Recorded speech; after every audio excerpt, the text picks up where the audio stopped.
we were continuing our discussion on stereolithography, that is wet polymerization technique of rapid prototyping. And we in the last lecture I told that we will continue our discussion on material which are used in stereolithography techniques. Okay, so these materials are basically called photopolymerized, the material which are used in wet photopolymerization. Okay, so these are sometimes called as photopolymerization materials, right? So this is our lecture number 4th, and we will, in short, we will talk about these materials. I will not go much in the chemistry part because in polymerization there are some reactions takes place, but I will not be touching that part. I expect that if you are more interested, then you can even Google it about the chemistry part. Okay, so let us come to the materials. These materials are called or also called as UV curable photopolymers. Okay, why these are called UV curable photopolymers? Because we are using UV radiation to cure these materials. Okay, so going back to the history of these materials, photopolymers were developed in 1980s, around 60 years back.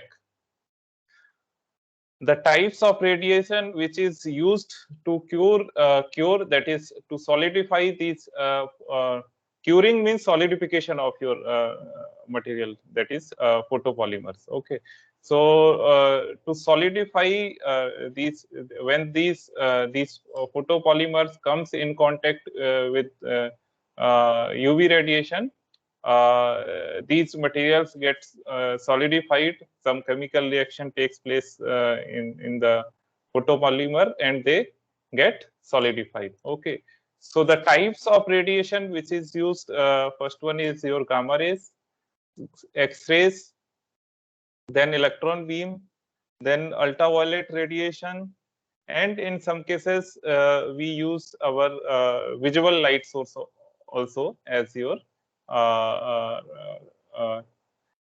as the type of radiation which is used to cure your photopolymers. Okay, so in stereolithography system, generally we use UV radiation, in which there are a few here. These are few types of printer which were developed, which are using some kind of laser source, that is helium cadmium laser is used in this particular type of printer. The company 3D System has developed this SLA 250 printer. Okay, then there are other other printers, other 3D printers where other type of solid state lasers are used. Among them your neodymium yttrium type laser is commonly used. So these neodymium laser is in market. If you talk about this name of this laser, it is Vendette lasers. Okay, so these are the basically radiations which are used in curing your photopolymers nowadays. This is about SL stereolithography system, and under stereolithography, then we have mass projection DMD systems. Okay, in that case also we use UV laser and sometimes your visual light as in order to cure your photo polymer. Okay, so going forward, UV curable, we will talk specifically about the photopolymer which can be used, which can be cured using your UV radiation. Okay, so the thermoplastic polymers that are typically injection molded have a linear, you can see this linear molecular structure, as well as branched molecular structure that allow them to melt and solidify repeatedly. So those who have gone through this material science course in your during your engineering graduation days, you might have heard about thermoplastic polymers. So thermoplastic polymers are those polymers which get solidified upon heating. Okay, so what transformation goes in thermoplastic polymers, we will look into it in next slides. Okay, so the typical type of structure which are available in thermoplastic polymers are linear, branched, and cross-linked. The SL, when I have typed SL because I will not each time read it as stereolithography. Okay, so in short I have wrote it as SL. SL photopolymers are cross-linked, that is the third category, and as a result do not melt and exhibit much creep and stress relaxation. Okay, so the SL polymers, they are not easy to melt. Okay, yes. So talking more about your SL polymer, your SL photopolymers, the main ingredients of your SL photopolymers are photoinitiator, reactive diluent, flexibilizers, stabilizers, and liquid monomers. Okay, so in wet polymerization technology, we have a wet or a large tank of liquid in which your photopolymer is filled. Okay, and this photopolymer have 5 ingredients, particularly photoinitiator, reactive diluent, flexibilizers, stabilizer, and liquid monomers. Okay, when your ultraviolet rays impinges on your SL resin, this is your SL resin, and due to impingement of your ultraviolet radiation on this liquid photopolymer, what happens? The photoinitiator undergo a chemical transformation and become reactive with the liquid monomer. Okay, so these photoinitiators, there are some chemical transformation. That chemistry part, I have not wrote those chemical reactions in these slides. But if you want to go in detail, you can check on Google or even on Wikipedia. If you search free force radiation, you will find out much detailed chemical transformation which goes on in the case of your when your UV radiation impinges on your SL resin. Okay, so as soon as this UV radiation falls on your SL resin, it becomes reactive and it reacts with your liquid monomers. A reactive photoinitiator react with a monomer molecule to start a polymer chain. The subsequent reaction occur to build polymer chain and then to linked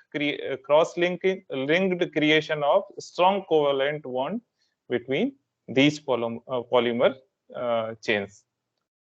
Okay, so the term which is as soon as this building of polymer chain start, this process is called polymerization. So the polymerization is the term used to describe the process of linking small molecule, that is monomer, into large molecule, that is polymers composed of many monomer units.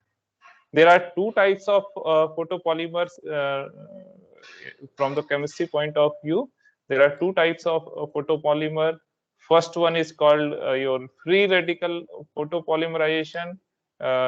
This is also known as acrylates. Then this is in acrylate, sorry. This kind of particular polymerization, that is free radical photopolymerization. It is under acrylate materials. Then another category is cationic photopolymerization. It is in epoxies and vinyl ether. So this is your epoxy and this is your vinyl ether. Under epoxy, you can see there is a ring type of bonding.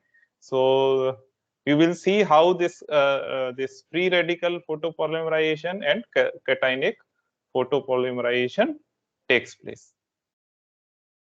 Okay, so free radical photopolymerization was the first type that was commercially developed. These SL resins are acrylates. Acrylates, there are these terms, you may find it difficult to pronounce, but once you go this slide, you will be able to, even not only pronounce, you will find difficult to remember. Okay, so you can go through this PPT when I circulate it. So talking about acrylates, acrylates form long polymer chains once the photoinitiator become reactive, building the molecule linearly by adding monomer segments. The cross-linking typically happens after the polymer chain grows enough so that they become close to one another. Acrylate photopolymer exhibit high photospeed, react quickly when exposed to UV radiation, but have a number of disadvantages, including significant shrinkages and tendency to warp up and curling. The most common cationic photopolymer are epoxies, although vinyl ethers are most commercially available. But in the case of your cationic photopolymers, we use epoxies commercially. Okay. So moving ahead, epoxy monomer have ring, as I shown in this figure.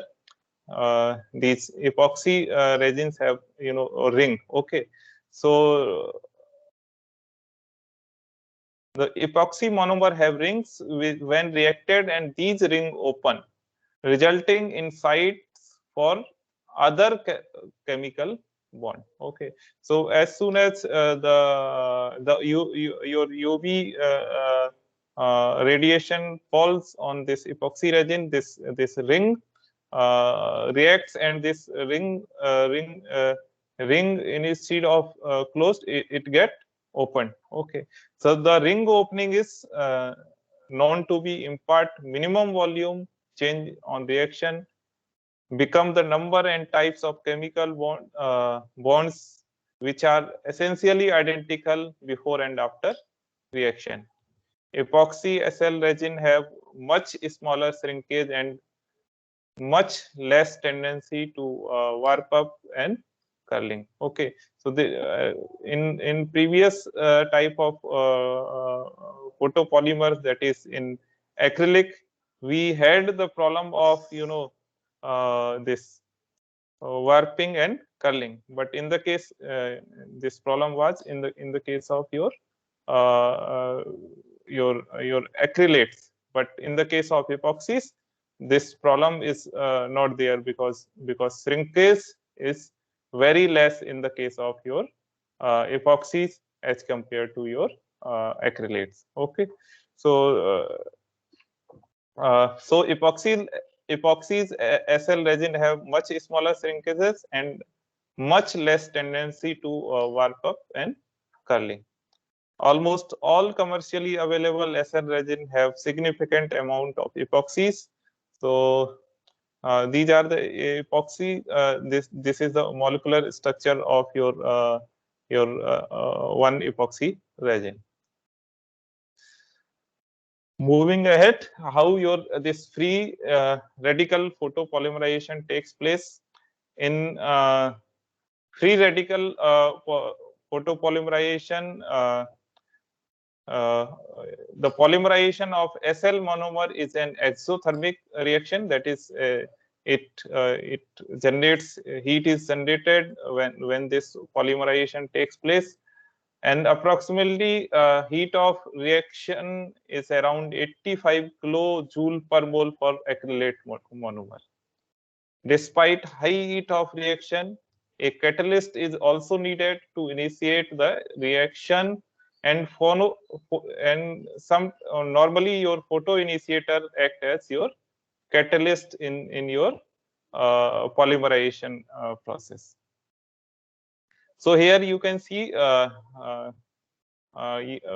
soon as your light impinges on your photoinitiator, one free radical is formed, and this free radical further reacts with your monomer. So M stands for your monomer, I is for initiator, and Pi indicates your photoinitiator. Okay, so as soon as your ultraviolet radiation falls on your Pi, that is photoinitiator, this was one of the gradient in your SL legend. Okay, so as soon as your ultraviolet rays falls on your Pi, that is photoinitiator, it becomes a free radical. A free radical is formed, and this free radical acts as your catalyst. Okay, so it reacts with other molecules of your liquid monomer. Okay, so your free radical then further combines with monomer. Not only one monomer, one free radical may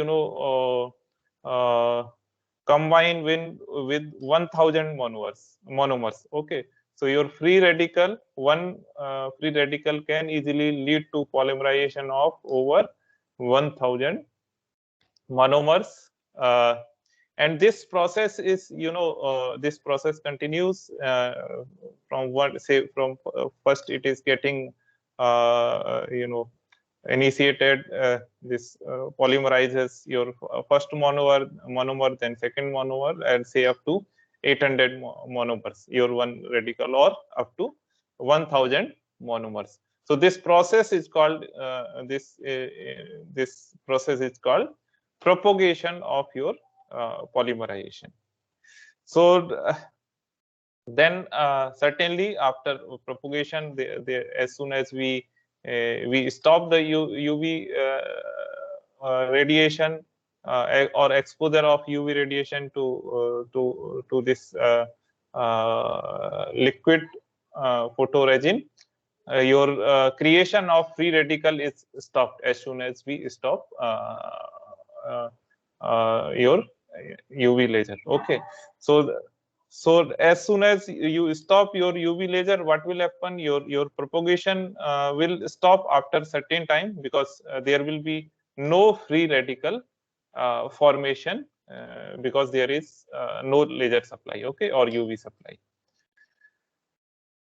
So this process after propagation, this is followed by termination, and we will be discussing how this termination takes place in the case of your free radical polymerization. In general, longer polymer molecules are preferred because these yield higher molecular weights. This indicates a more complete reaction.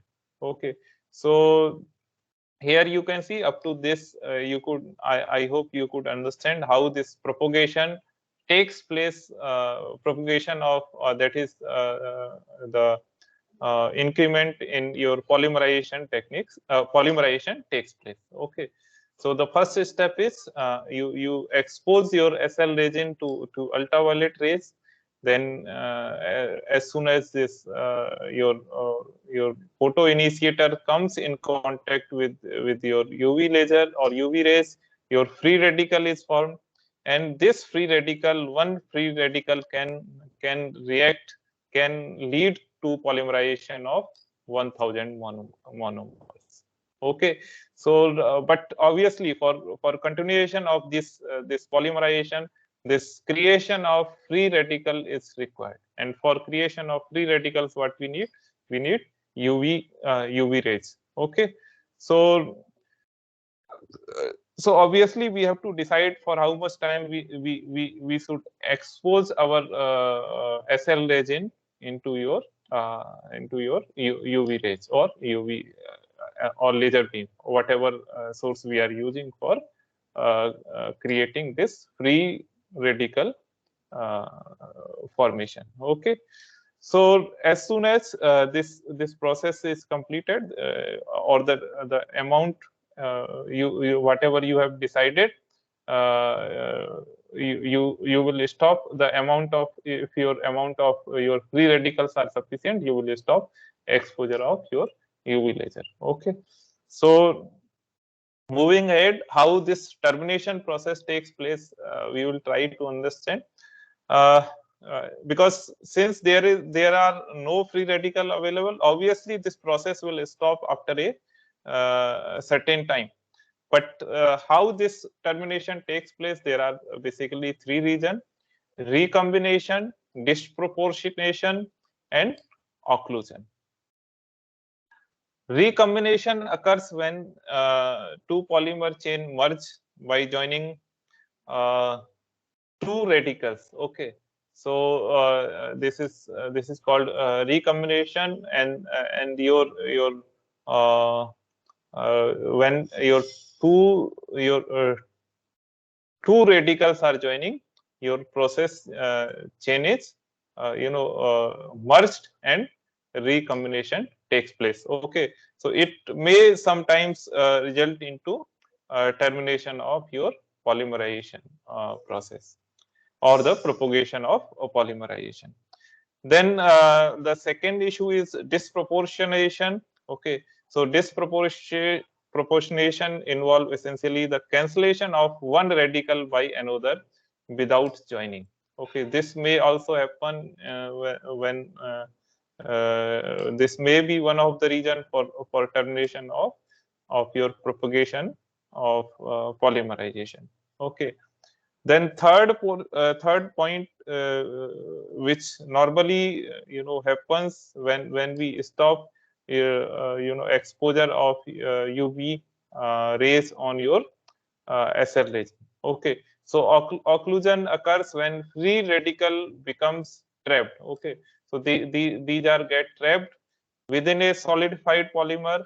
Your free radical is trapped by solidified polymer, meaning that the reaction sites remain available.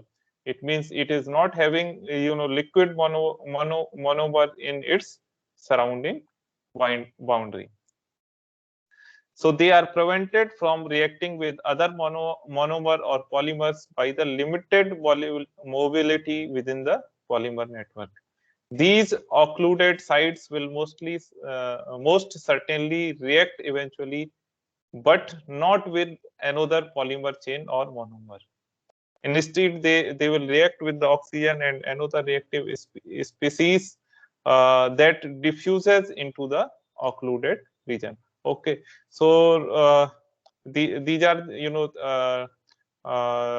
four stages in the case of your polymerization process. First, your free radical is formed. Then this free radical reacts with liquid monomer available in your cell resin. Then this initiation is converted. This reaction of your free radical with liquid monomer, one monomer may go long up to up to 1000 monomers. Okay, so your one radical may polymerize up to 1000 monomers, and this process is called propagation. And subsequently, the last stage in last process in the case of polymerization is the termination of your this propagation. Okay, so after a certain period, if you have stopped exposure of your UV radiation or UV electron beam or visible light, whatever source you are using, this termination process start, and the reason for termination of your polymerization may be recombination, disproportionation, and occlusion. Okay, so Then we have this was about free radical polymerization. I have not touched the chemistry part, but those who want to work particularly in this area, that is stereolithography, they must go in detail. They can Google it easily. There are not more than 2-page write-up. You can easily understand the content which is available on Wikipedia. Then we have second type of photopolymerization, that is cationic photopolymerization. In cationic photopolymerization, it is more or less, the structure is more or less like your free radical polymerization. But here, what is the difference that you have to understand? Because in this cationic type of polymerization, we are using epoxies and vinyl ether. Okay, so obviously the rings are there. Okay, in cationic type of polymerization, the photoinitiator generates a cation as a result of laser energy. The cation reacts with a monomer.